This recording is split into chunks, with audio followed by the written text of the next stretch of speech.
Hello ladies and gents, this is Kano from the Gamer section and I'm back with another review. For today's review is on Screamer for the Xbox Series X and S, PlayStation 5 and PC.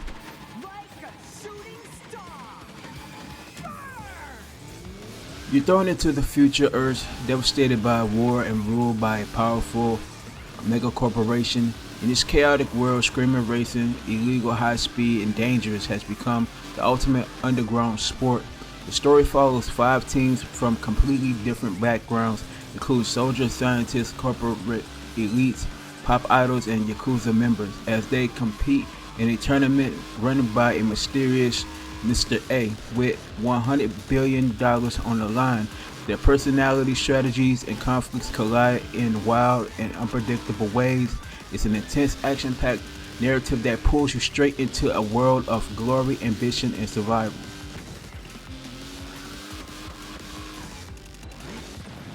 I have to say the presentation in Screamer is pretty solid.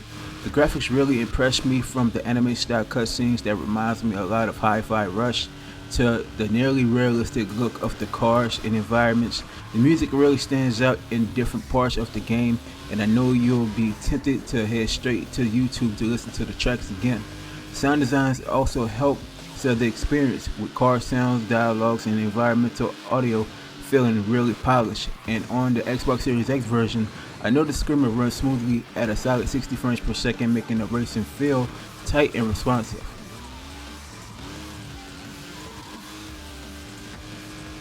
I plunge into the Screamer story tournament and it drops you right into a narrative-laden campaign hosted by the mysterious mystery. I got to form a 3-player team in team races where both finishing position and taking out enemies determine who comes out on top. The score challenge pushed me to earn points through some really daring driving across different events, and the overdrive challenge tested my survival skills at max speed. One collision and you're done. Time attack and checkpoint modes kept me focused purely on speed, trying to beat the clock and set record lap times. I love the multiplayer side of it, which includes ranked online matches and up to about 4-player local split screen. A race mode let me customize tracks and rules to my liking. The combat system uses the echo mechanics, letting you build a sync meter for boost and pull off strikes to take out opponents. Overdrive mode feels more incredible with max speed and invincibility, but you have to be careful. One hit to a wall and it's fatal. And when the 15 characters that you actually get, you actually really unlock, each of them have unique handling and perks, plus a stunning anime-inspired visual style. The polygon pictures, cutscenes, every race got me on the edge of my seat, to be honest with you.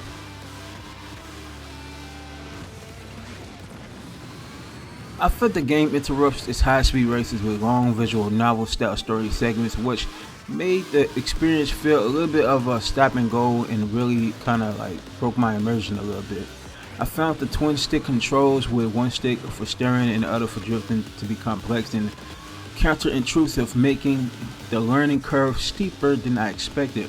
Some campaign objectives left me a little bit frustrated, like having to finish first while also taking out opponents.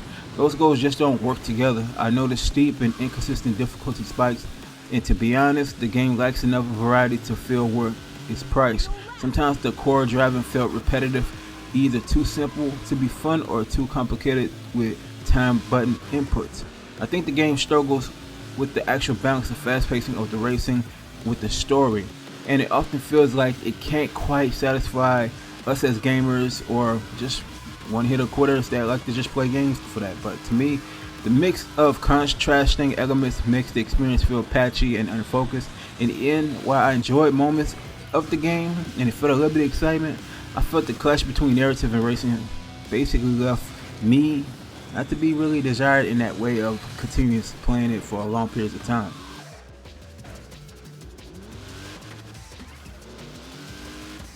For that, I give Screamer a 4 out of 5. Thank you for tuning into the best place for independent gaming journalism, and that's the Gamer section. Be sure to hit the like button on the video and please subscribe to the channel.